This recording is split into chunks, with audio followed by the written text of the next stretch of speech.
भारतीय communist party के शताब्दी वर्ष का प्रारंभ 26 दिसंबर 2024 को कानपुर में एक भव्य आयोजन के द्वारा हुआ। 26 दिसंबर 1925 को कानपुर में मजदूर भवन में इस पार्टी का पहला महाधिवेशन हुआ। अंग्रेजी हुकूमत के समय एक क्रांतिकारी दल सीपीआई के पहले अधिवेशन में देश के अलग-अलग हिस्सों से लगभग 500 लोग शामिल थे। कानपुर शहर तब मजदूरों का गढ़ हुआ करता था, इसलिए यह ऐतिहासिक आयोजन कानपुर में हुआ। कानपुर के शास्त्री भवन में सीपीआई की सभा के बाद प्रेस वार्ता में पार्टी महासचिव डी राजा, राष्ट्रीय सचिव डॉक्टर गिरीश शर्मा, पार्टी उत्तर प्रदेश राज्य सचिव अरविंद राज स्वरूप मौजूद रहे।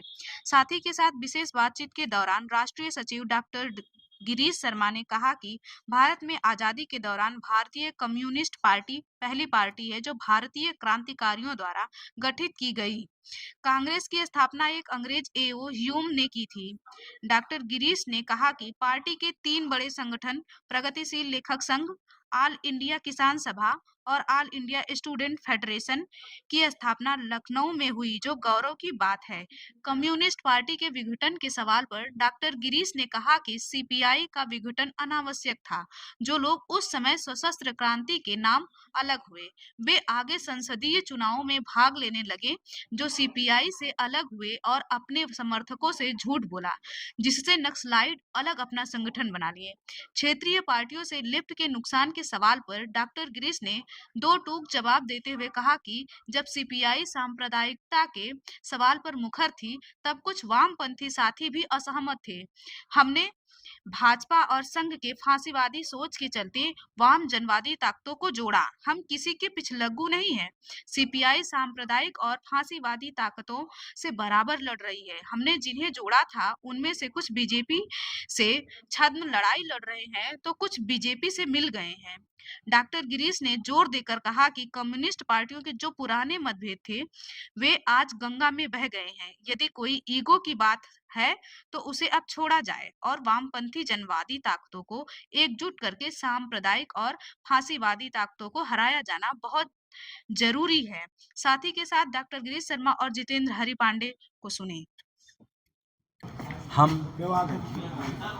कॉमरेड डॉक्टर गिरीश जी से जानना चाहते हैं कि उसका संक्षिप्त इतिहास बताते हुए कानपुर में वो स्थापना कब हुई और राष्ट्रीय आंदोलन, आज़ादी के आंदोलन में भाग लेते हुए जिस पार्टी ने आज़ादी के प्रथम आम चुनाव 1952 में जिसने विपक्ष की दूसरी भूमिका को निभाया, वह पार्टी तब की।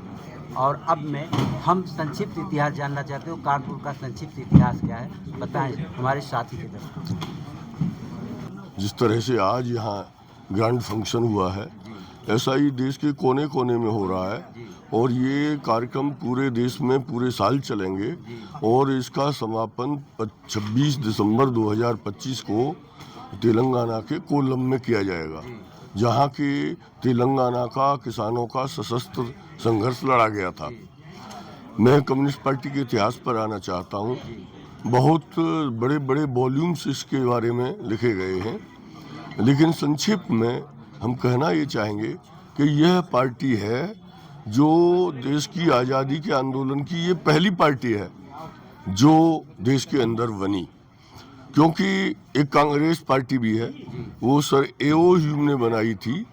बाद में उसमें भारतीय लोग आए और आगे बढ़े, लेकिन ये भारतीय कम्युनिस्ट पार्टी है जो 1925 से पहले देश के अंदर जो क्रांतिकारी लोग थे, जो छोटे छोटे संगठनों में थे और जो अंग्रेजी हुकूमत के खिलाफ संघर्ष लड़ रहे थे, उन्होंने मिलकर के ये पार्टी यहाँ गठित की। ये इसको गौरव हासिल है कि ये क्रांतिकारियों द्वारा गठित पार्टी है, न कि किसी अरे गहरे के द्वारा। दूसरा मैं ये कहना चाहता हूँ कि कोई लड़ाई बिना मजदूरों के, बिना किसानों के, बिना बुद्धिजीवियों के, बिना लेखकों के, बिना छात्रों के पूरी नहीं होती।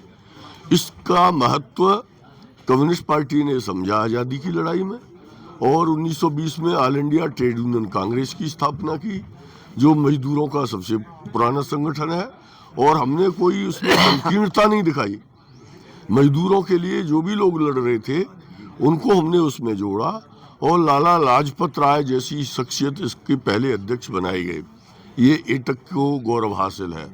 उसके बाद हमने 1925 के बाद लड़ाइयाँ चलती रहीं। तमाम समाजवाद का जो नारा था दुनिया में गूंज उठा और 1936 में आकर के इसी उत्तर प्रदेश की राजधानी लखनऊ में हमने प्रगतिशील लेखक संघ की स्थापना की, हमने ऑल इंडिया किसान सभा की स्थापना की और हमने ऑल इंडिया स्टूडेंट फेडरेशन की स्थापना की।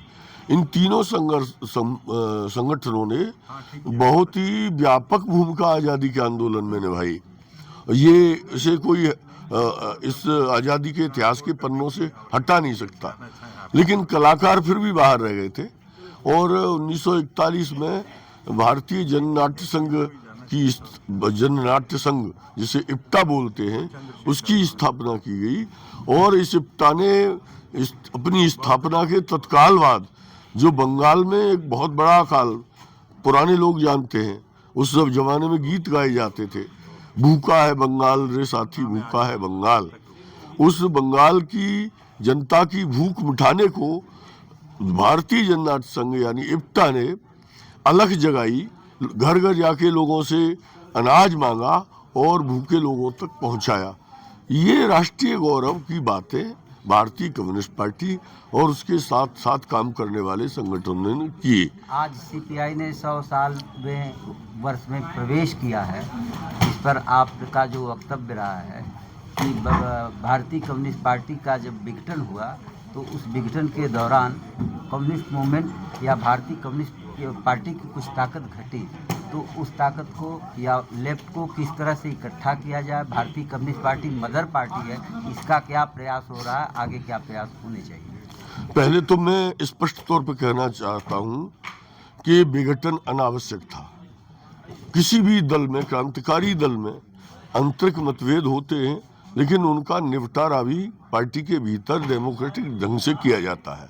लेकिन कुछ लोगों ने ये कह करके कि हम संसदीय लोकतंत्र में नहीं, हम सशस्त्र क्रांति करेंगे और हमसे अलग हो गए। और कुछ दिनों बाद अगर जब लोकसभा विधानसभा के चुनाव हुए तो हमसे आगे बढ़ करके चुनावों में हिस्सा लेने लगे, तब फिर उनसे वो नक्सलाइट्स अलग हो गए। तो इसी से सिद्ध हो गया कि उन्होंने अपनी फॉलोइंग को बरगलाया, झूठ बोला। और आज ये सच पूरे देश के सामने आ गया है कि संसदीय लोकतंत्र ही है जिसके माध्यम से देश की शोषित पीड़ित जनता को न्याय दिलाया जा सकता है। जिन मजदूर किसानों के बारे में हमारे पत्रकार भाई सवाल कर रहे थे, उनको न्याय संसदीय रास्ते से भी दिलाया जा सकता है। हम सड़कों पर भी संघर्ष करते हैं उनके लिए और संसद में भी आवाज उठाते हैं। उनको भी देर सवेरे मानना पड़ा और संसदीय रास्ते पर आना पड़ा। आज वक्त वह आ गया है, देश के ऊपर आज़ादी के आंदोलन की जो उपलब्धियां थी, जो लोकतंत्र हमने हासिल किया था, जिस समाजवाद और धर्मनिरपेक्षता को हम देश के संविधान की प्रस्तावना में जुड़वाने में कामयाब हुए थे, आज भारतीय जनता पार्टी, राष्ट्रीय स्वयंसेवक संघ और उनके फांसीवाद से इन सारे मूल्यों को खतरा पैदा हो गया है। इसलिए आज जरूरी हो गया है कि सारी वामपंथी शक्तियां एकजुट हों। जो भी पुराने मतभेद थे वो गंगा में बह गए हैं, आज उनका कोई महत्व बचा नहीं है।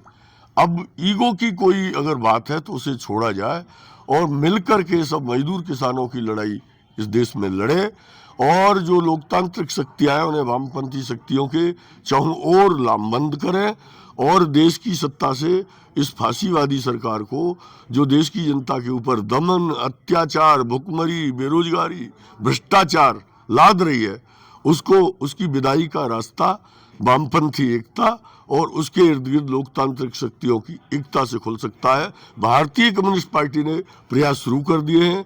अभी 22 तारीख को ही, इसी महीने की 22 तारीख को हमारे मुख्यालय अजय भवन में वामपंथी दलों की बैठक हुई और तमाम मामलों पर चर्चा हुई। तय पाया गया कि हम मिलते रहेंगे, मिलकर के हम इंडिया गठबंधन को भी शेप देंगे, वामपंथी एकता को भी मजबूत करेंगे। अभी एक पत्रकार मित्र सीपीआई राष्ट्रीय महासचिव कॉमरेड डी राजा जी से मजदूरों की, किसानों की हालात पर चर्चा कर रहे थे कि सीपीआई लड़ती रही है, आज भी सीपीआई लड़ रही है। आपने कहा भी आगे सीपीआई इस देश की आज़ादी के लिए, आज़ादी के बाद किसानों मजदूरों के लिए, देश की आज़ादी के बाद से लेकर के अनवरत लड़ रही है, जिसको लोग भी मानते हैं, पत्रकार भी मानते हैं, समाज भी मानता है कि सीपीआई मजदूरों किसानों की पार्टी है जो इनके लिए लड़ती है। लेकिन वहीं सांप्रदायिकता के सवाल पर, धर्मनिरपेक्षता के सवाल पर सीपीआई या वामपंथी संगठन